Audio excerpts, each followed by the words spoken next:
लखीसराय कबया थाना परिसर में डीआईजी संजय कुमार ने गोलीकांड के मामले में प्रेस कॉन्फ्रेंस कर कहा कि हत्यारा आशीष चौधरी एवं दुर्गा झा का पूर्व से प्रेम प्रसंग था।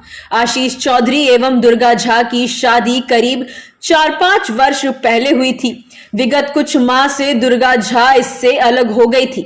आशीष चौधरी को अपनी प्रेमिका का अन्य लड़के से संबंध होने की जानकारी होने पर आशीष चौधरी एवं दुर्गा झा के परिवार के बीच में दुर्गा झा के किसी अन्य लड़के के साथ अवैध संबंध को लेकर वाद विवाद हुआ एवं आशीष चौधरी के द्वारा उस लड़के को छोड़ने की बात दुर्गा झा के परिवार से किया था, लेकिन लड़की सहित उसके परिवार के लोग इसके लिए तैयार नहीं हुए। उसी प्रतिक्रिया में आशीष चौधरी द्वारा अपने सहयोगियों के साथ गोलीबारी की घटना को कारित किया। अग्रतर अनुसंधान के क्रम में आशीष चौधरी के गतिविधि के संबंध में तकनीकी साक्ष्य के आधार पर एक व्यक्ति से पूछताछ की गई, जिसमें स्पष्ट हुआ कि घटना से पहले उसके द्वारा छठ घाट से ही पूरे परिवार का पीछा करते हुए अभियुक्त आशीष चौधरी को लोकेशन दिया जा रहा है। वह व्यक्ति घटनास्थल पर भी मौजूद था। इसके अतिरिक्त आशीष चौधरी के एक सहयोगी उमेश साव की भी गिरफ्तारी की गई है, जिसके द्वारा आशीष चौधरी को हथियार दिया गया था। गिरफ्तार किए गए सहयोगी का पूर्व का भी आपराधिक इतिहास रहा है। इसका सत्यापन किया जा रहा है। विधि विज्ञान प्रयोगशाला के वैज्ञानिकों द्वारा घटनास्थल से कई साक्ष्य संकलित किए गए हैं। इस घटना में प्रयुक्त एक हथियार, खोखा एवं जिंदा कारतूस की जांच की जा रही है। 20/11/2023 की घटना है। लखीसराय शहर के कवैया ओपी के अंतर्गत पंजाबी मोहल्ला है। वहीं पर आशीष चौधरी और दुर्गा झा दोनों पति पत्नी के तौर पर रह रहे थे। इन दोनों के बीच में काफ़ी अंतरंग संबंध पहले ही से रहे हैं और ये दोनों साथ रह रहे थे। इसी कारण से कल ये घटना घटी है कि आशीष चौधरी ने छठ पर्व की समाप्ति के उपरांत सुबह करीब 7:30 पौने 8 बजे छठ घाट से अर्घ देकर लौटने के बाद ये गोलीबारी की घटना दुर्गा झा के घर के समीप की गई है। इस गोलीबारी की घटना में कुल 6 लोगों को गोली लगी थी, जिसमें अभी तक दुर्गा झा लड़की का देहांत कल पटना में हुआ है और उसके जो 2 भाई थे चंदन झा और राजनंदन झा, इनकी घटनास्थल पर मृत्यु हो गई थी। कुल 3 लोग अभी तक इसमें मृत हो गए हैं। बाकी जो 3 लोग हैं, दुर्गा झा लड़की के पिता शशिभूषण झा और उसकी भाभी लवली झा जो कि राजनंदन झा उसके मृत भाई की पत्नी है, और उसकी एक और बहन प्रीति झा, ये अभी जख्मी का इलाज पटना में चल रहा है। पूरे घटनाक्रम के पीछे का जो बैकग्राउंड है वो ये है कि इन दोनों के बीच, आशीष चौधरी और दुर्गा झा के बीच काफ़ी पहले से प्रेम संबंध था और इन लोगों ने शादी भी कर ली थी।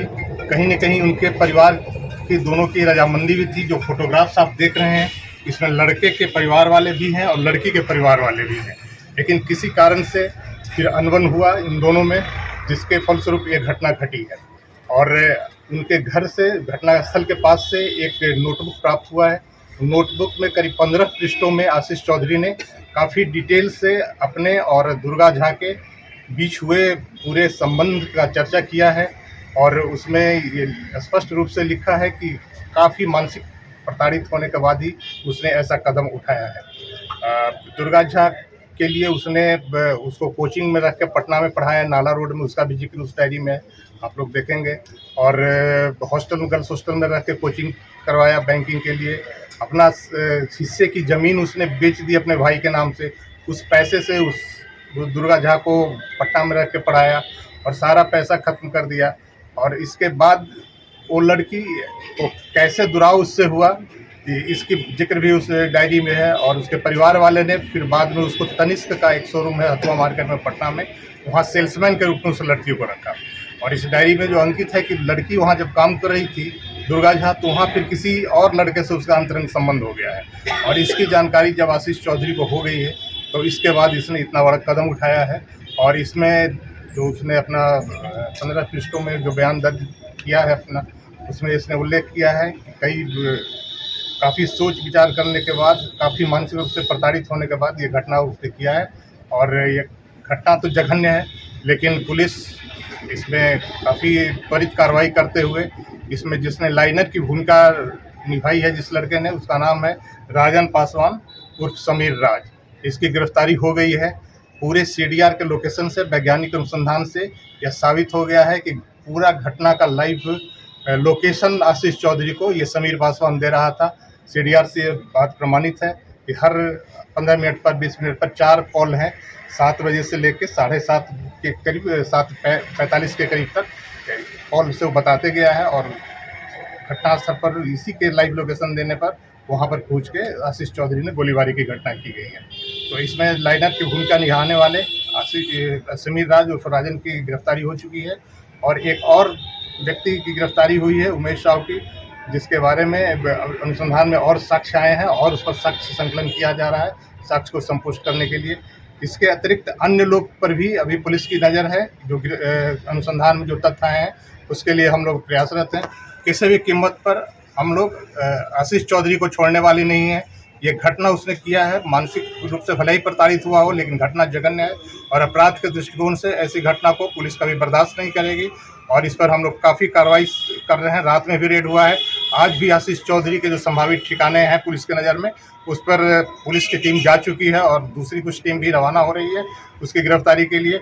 और उम्मीद है कि जल्द ही हम लोग आशीष चौधरी को भी पकड़ने में कामयाब हो पाएंगे और आशीष चौधरी को निश्चित रूप से पुलिस पकड़कर कार्रवाई करेगी। सर, ये डायरी लिखने से ये नहीं अंदाजा लगता है कि ये सरफिरा आशिक के साथ साथ सातिर भी है? आप कह सकते हैं सातिर भी है। और इसके कुछ क्रिमिनल हिस्ट्री भी मिले हैं। जो पहले किसी मामले में ये जेल गया है तो उस पर भी हम लोग देख रहे हैं उसको बढ़िया से कि किस तरीके उसका रिकॉर्ड भी निकालना पड़ेगा। चूँकि 2007-8 का मामला बताया जा रहा है तो उसके रिकॉर्ड को हम लोग देखेंगे कि उसमें किस कारण से उसको जेल जाना पड़ा था।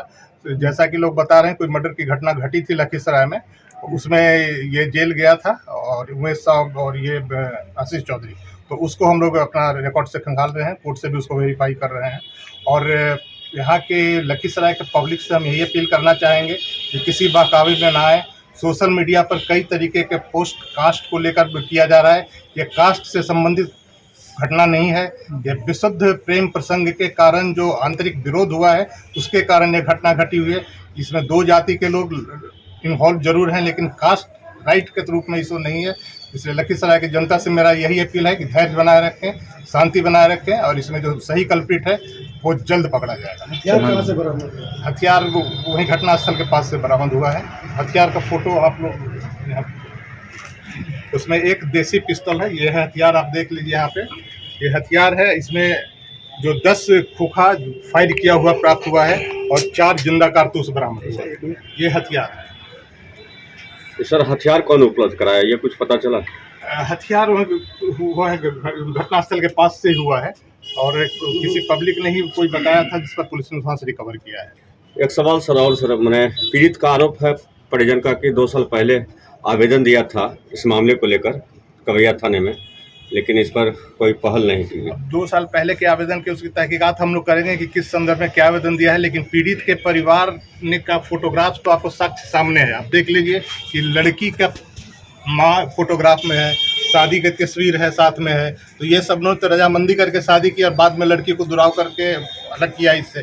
तो सारा घटनाक्रम में तो लड़की के परिवार वाले की क्या भूमिका है ये भी स्पष्ट है। Bureau report, city post live.